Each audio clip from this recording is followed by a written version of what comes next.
जय श्री कृष्णा सा। आप सभी का मेरे चैनल पर स्वागत है। आइए सुनते हैं चैत्र मास महात्म्य अध्याय 14। बाल रूपधारी भगवान विष्णु से लक्ष्मी जी का संवाद। व्यास जी बोले, इस प्रकार वटपत्र पर सोए हुए उन भगवान विष्णु को आश्चर्यचकित देखकर मंद मुस्कान करती हुई देवी ने यह वचन कहा, विष्णु, आप विस्मय में क्यों पड़े हैं? आप उस महाशक्ति की माया से पूर्व काल में भी सृष्टि की उत्पत्ति तथा प्रलय होने पर इसी प्रकार बार बार जन्म लेकर मुझे भूलते रहते हैं। वे पराशक्ति निर्गुणा है, मैं और आप तो सगुण हैं। जो सात्विकी की शक्ति है उसे आप मेरी ही शक्ति समझिए। आपके नाभि कमल से प्रजापति ब्रह्मा उत्पन्न होंगे। वे ही रजोगुण से युक्त होकर समस्त ब्रह्मांड की सृष्टि करेंगे। वे ब्रह्मा ही तपोबल का आश्रय लेकर श्रेष्ठ शक्ति प्राप्त करके रजोगुण के द्वारा त्रिभुवन को लाल वर्ण का कर देंगी। गुणों सहित पृथ्वी, जल, अग्नि, आकाश और वायु, इन पांचों महाभूतों की एवं मन के साथ इंद्रियों तथा उनके अधिष्ठात्र देवता की रचना करके वे बुद्धिमान ब्रह्मा जी जगत की सृष्टि करेंगे। इसी कारण वे कर्ता कहे जाएंगे और आप इस विश्व के पालक होंगे।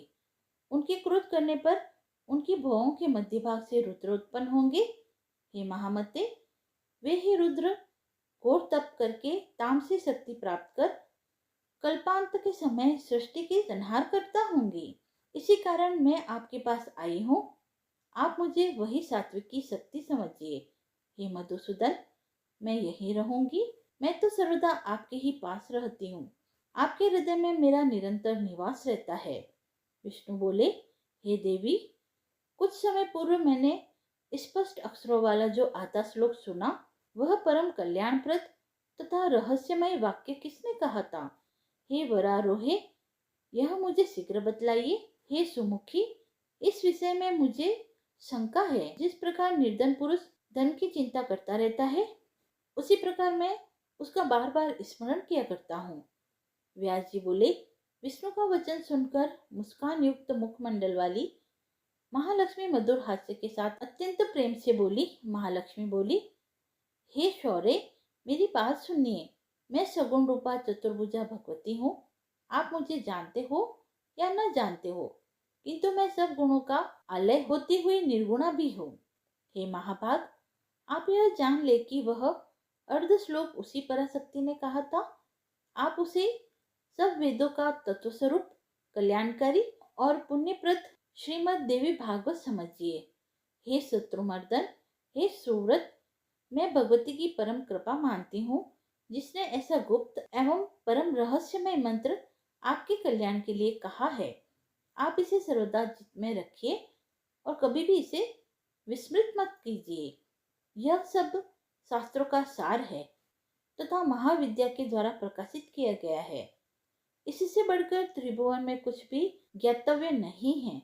आप निश्चय ही देवी के परम प्रिय है, इसीलिए उन्होंने यह मंत्र आपको बताया है। व्यास जी बोले, महादेवी लक्ष्मी के इस वचन को सुनकर चतुर्भुज भगवान विष्णु ने इसे श्रेष्ठ मंत्र समझकर सदा के लिए हृदय में धारण कर लिया। कुछ दिनों के बाद उनके नाभि कमल से उत्पन्न ब्रह्मा जी दैत्यों के भय से डरकर भगवान विष्णु की शरण में गए। तब वे भगवान विष्णु भयंकर युद्ध करके मधु केटक का वध कर उस विशद अक्षरों वाले श्लोकाधार रूप मंत्र का जप करने लगे।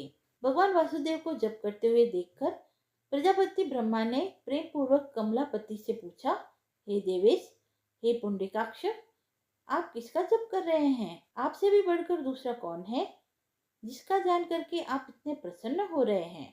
विष्णु बोले, हे महाभाग, विचार कीजिए कि आप में और मुझ में जो कार्य कारण स्वरूपा शक्ति विद्यमान है, वे ही भगवती शिवा है, जिनके आधार पर एकाण्व महासागर में यह समस्त जगत ठहरा हुआ है। जो महाशक्ति साकार, असीम तथा सनातनी भगवती है और यह समस्त जड़ चेतन संसार जिनके द्वारा रचा गया है, वे ही जब प्रसन्न होती है तब मनुष्य के उद्धार के लिए वरदायिनी होती है। वे ही सनातनी परम विद्या है, संसार के बंधन एवं मुक्ति की कारण स्वरूपा है और वे ही सभी ईश्वरों की भी स्वामिनी है। मैं, आप तथा समस्त संसार उन्हीं की चैतन्य शक्ति से उत्पन्न हुए हैं। हे ब्राह्मण, हे निष्पाप, ऐसा आप सत्य जानिए, इसमें संदेह नहीं है। उन भगवती ने आधे श्लोक में ही जो कहा है वही वास्तविक श्रीमद् देवी भागवत है। द्वापर युग के आदि में पुनः इसका विस्तार होगा। व्यास जी बोले, इस प्रकार भगवान विष्णु के नाभि कमल पर विराजमान ब्रह्मा जी ने उस भागवत का संग्रह किया। तत्पश्चात उन्होंने अपने परम बुद्धिमान पुत्र नारद जी से इसे कहा। पूर्व काल में वही भागवत देवऋषि नारद जी ने मुझे दिया और फिर मैंने उसे 12 स्कंदों में विस्तृत करके पूर्ण किया। हे महाभाग, वेद तुल्य 5 लक्षणों से युक्त तथा भगवती के उत्तम चरित्रों से ओतप्रोत इस श्रीमद् देवी भागवत पुराण को पढ़ो। तत्व ज्ञान के रस से परिपूर्ण, वेदार्थ के द्वारा उपव्रहित और धर्मशास्त्र के समान पुण्यप्रद यह भागवत सभी पुराणों में श्रेष्ठतम है। यह वृत्तासुर वध के कथानक से युक्त, विविध आख्यानोपाख्यानों से समन्वित, ब्रह्म विद्या का निधान एवं भव सागर से पार कराने वाला है। अतः हे महाभाग, तुम उस भागवत को अवश्य पढ़ो। तुम अत्यंत बुद्धिमान और योग्य हो। हे नरश्रेष्ठ, यह श्री देवी भागवत नामक पुराण पुण्यप्रद है। तुम इसके 18,000 श्लोकों को हृदयागम कर लो। यह पुराण पाठ तथा श्रवण करने वाले के लिए अज्ञान का नाश करने वाला, दिव्य ज्ञान रूपी सूर्य का बोध कराने वाला, सुखप्रद, शांतिदायक, धन्य, दीर्घ आयु प्रदान करने वाला, कल्याणकारी तथा पुत्र पौत्र आदि की वृद्धि करने वाला है। लोमहर्षण से उत्पन्न मेरे शिष्य ये धर्मात्मा सूजी भी तुम्हारे साथ इस शुभ पुराण संहिता का अध्ययन करेंगे। सूजी बोले, हे मुनियों, व्यास जी ने मुझसे और अपने पुत्र से इस प्रकार कहा था। तब मैंने उस संपूर्ण विस्तृत पुराण संहिता को विधिवत पढ़ा। उस समय भागवत पुराण का अध्ययन करके सुखदेव जी व्यास जी के पवित्र आश्रम में ही रहने लगे। परंतु दूसरे ब्रह्मपुत्र नारद जी की बातें उन धर्मात्मा को वहां शांति न मिल सकी। एकांत में रहने वाले तथा व्याकुल चित्त वे उदासीन की भांति दिखाई पड़ते थे। न वे अधिक भोजन करते थे और न उपवास पूर्वक ही रहते थे। इस प्रकार अपने पुत्र सुखदेव को चिंतित देखकर व्यास जी बोले, हे पुत्र, तुम क्या चिंता करते रहते हो? हे मानद, तुम किस लिए व्याकुल रहते हो?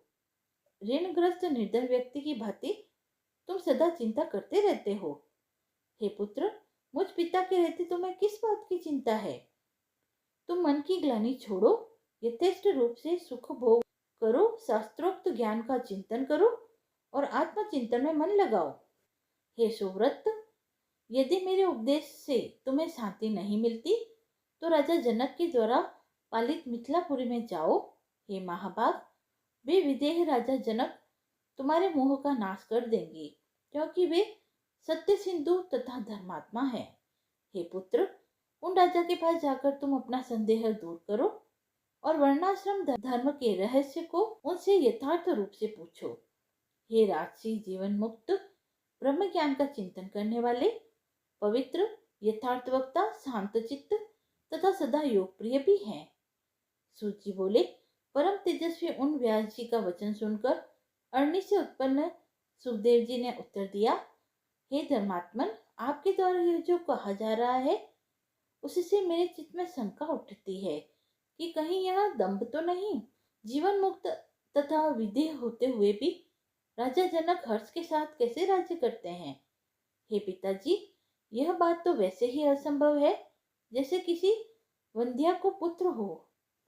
अतः वे राजा जनक राज्य करते हुए भी विदेह कैसे हैं, यह मुझे अद्भुत संदेह हो रहा है। अब मैं नृपश्रेष्ठ विदेह जनक को देखना चाहता हूँ कि वे जल में कमल पत्र की भांति संसार में कैसे रहते हैं। हे तात, उनके विदेह होने के विषय में मुझे बड़ा संदेह हो रहा है। हे वक्ताओं में श्रेष्ठ, सौगातों की भांति वे भी मोक्ष की एक दूसरी परिभाषा तो नहीं है? हे महामते, भला भोगा हुआ भोग अभोग और किया हुआ कर्म अकर्म कैसे हो सकता है? इंद्रियों का सहज व्यवहार कैसे छोड़ा जा सकता है? एक पुत्र का अपनी माता, पत्नी, बहन तथा किसी असत्य स्त्री के साथ भेद अभेद का संबंध क्यों नहीं होगा?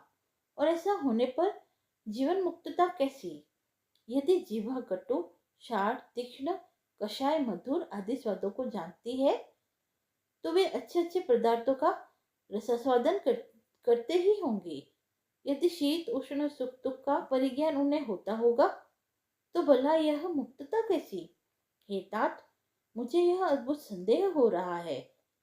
शत्रु और मित्रों को पहचान कर उनके साथ वैर अथवा प्रीति का व्यवहार किया जाता है, तो राज सिंहासन पर बैठे हुए राजा जनक शत्रुता या मित्रता का व्यवहार क्या नहीं रखते होंगे? उनके राज्य में साधु और चोर समान कैसे समझे जाते हैं?